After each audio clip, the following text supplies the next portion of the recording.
Jumpa lagi di Halo Timnas yang akan menyajikan informasi terupdate mengenai Timnas Indonesia. Di antaranya, Jordi Amat masuk tim terbaik di Piala AFF 2022. Timnas Indonesia U20 tanpa pemain naturalisasi, Iwan Bule buka suara. Trial di KA Agen Marcelino Ferdinand punya pesaing berat.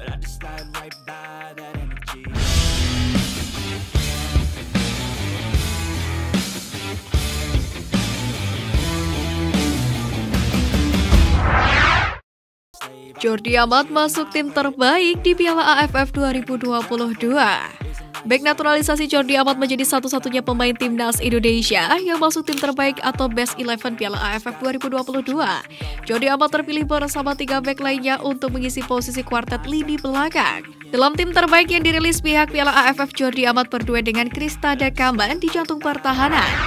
Senangnya Luis Milla reuni dengan Rezaldi Hehanusa di Persib Bandung. Juru taktik Persib Bandung Luis Milla menyambut baik bergabungnya Rezaldi Hehanusa ke timnya.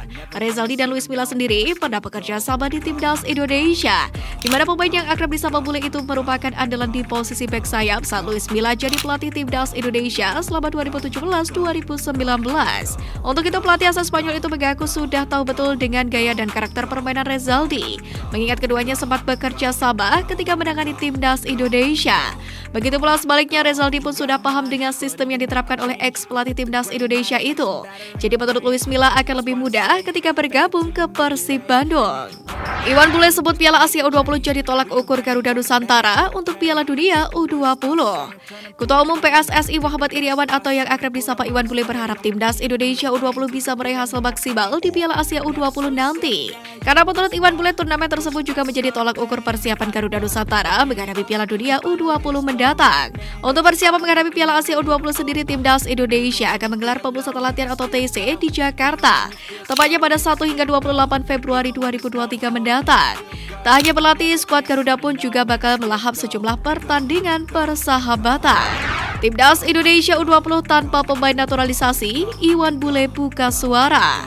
Ketua Umum PSSI Muhammad Iriawan menjelaskan kenapa tidak ada nama pemain keturunan dalam daftar skuad Timnas U20 Indonesia.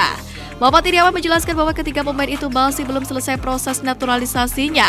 Pria yang akrab disapa Iwan Bule itu pun berharap naturalisasi ketiganya segera selesai sehingga mereka bisa bergabung saat Piala Asia U20 2023. Hugo Samir, dulu tendang wasit, kini dipanggil Timnas Indonesia U20. Dari 30 pemain yang dipanggil Sintayong, ada beberapa nama baru yang akan ditempa. Salah satunya adalah penyerang sayap Persis Solo Junior, Hugo Samir. Pemain yang genap berusia 18 tahun pada 25 Januari lalu itu punya rapor merah dalam perjalanan sebagai pemain. Bahkan Hugo Samir pernah dihukum Komdis PSSI. Di sisi lain, ia pernah berkesempatan untuk bergabung dengan Persebaya U13. Hugo Samir juga pernah bermain untuk Banteng Muda saat usia 11 tahun. Ia juga pernah ditambah di Akademi Sepak Bola Asiop Apaciti yang bermarkas di Senayan pada tahun 2019. Hugo Samir kemudian membela Barito Putra, lalu dia masuk dalam pasukan muda Laskar Antasari untuk berkompetisi di Alito Pro Akademi U16. Lalu Hugo Samir dikait Bayangkara FC U18. Saat masih tercatat sebagai pemain Bayangkara FC U18, Hugo Samir pun juga pernah dipanggil Sintayong, di mana ia lolos seleksi untuk mengikuti pemusatan latihan tahap ketiga Timnas Indonesia U18. Pelatih Jeonnam Dragons tak sabar lihat aksi Asnawi Mangkualam. Pelatih Jeonnam Dragons Jan Kwan Lee sudah tidak sabar menanti permainan dari punggawa Timnas Indonesia, Asnawi Mangkualam. Coach Lee mengatakan permainan bek kiri Timnas Indonesia itu cukup bagus dan akan berguna untuk timnya. Permainan pemain berusia 23 tahun itu pun dirasa cukup untuk membuat Jeonnam Dragons bisa tampil lebih baik lagi. Coach Lee juga berharap Asnawi bisa memberikan perubahan besar dan bisa cepat beradaptasi bersama dengan rekan-rekannya. Trial di KA Agen Marcelino Ferdinand punya pesaing berat. Melansir dari laporan GVA, Marcelino akan menjalani trial bersama Jong KA Agen. Tim ini sendiri merupakan bagian dari tim U23 Agen dan berkompetisi di Divisi 3 Belgia. Tim ini sendiri merupakan bagian dari tim U23 Agen dan berkompetisi di Divisi 3 Belgia. Publik Indonesia tentu saja memberikan doa yang terbaik kepada Marcelino Ferdinand untuk menjalani trial ini. Jika mampu tunjukkan skill apik bukan tidak mungkin, Marcelino akan bergabung ke KA Agen. Menariknya, di tim utama KA Agen sendiri ada satu pemain Asia lainnya, yakni Hyun Seok Hong.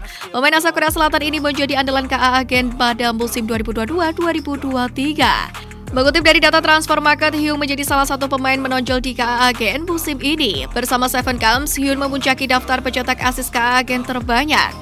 Dilansir dari sport.kan.co.kr, salah satu kelebihan dari Hyun ialah kecepatannya. Kecepatan dan visi bermain Hyun bahkan membuat ia dianggap sebagai penerus tongkat estafet dari Song Hyung-min dan juga Park Ji-suk.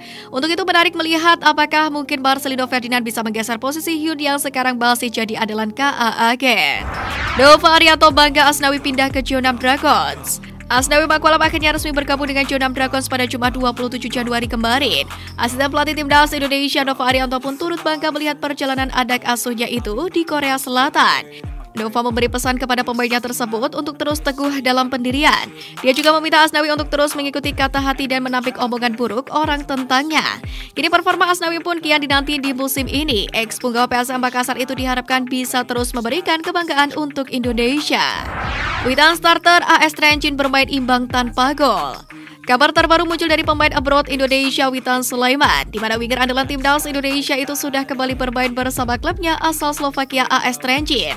Baru-baru ini AS Trenčín menggelar laga uji coba melawan klub kasta kedua Liga Republik Ceko bernama MVK Viskov. Menariknya pemain asal Indonesia Witan Sulaiman diturunkan sebagai starter di laga uji coba tersebut. Dia akhirnya kembali tampil membela klubnya usai lama absen karena memperkuat timnas Indonesia di Piala AFF 2022. Sayangnya hasil akhir pertandingan tidak berjalan sesuai dengan harapan, di mana AS Trenčín justru ditahan imbang tanpa gol oleh klub kasta kedua Liga Republik Ceko tersebut. Jika jadi ketum PSSI, Lanyala tak akan intervensi persiapan Piala Dunia U20. Lanyala Mahmud Mataliti menegaskan tidak akan ikut campur terkait persiapan perhelatan Piala Dunia U20 2023 jika terpilih menjadi ketum PSSI. Lantaran ia ingin menghargai pekerjaan Iwan Bule bersama kawan-kawan dan pemerintah bersama Kemenpora. Ia hanya ingin fokus dalam memperbaiki federasi PSSI. Kalau ikut campur di tengah jalan, ada apa-apa, itu salah saya.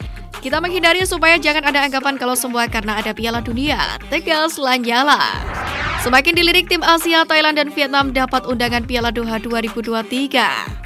Di mana dua kesebelasan tersebut mendapatkan undangan untuk ikut turnamen Piala Doha 2023. Adapun Piala Doha akan berlangsung pada 23 hingga 29 Maret 2023. Setidaknya ada 11 tim yang akan bertanding di Piala Doha 2023. 8 diantaranya sudah mengkonfirmasi.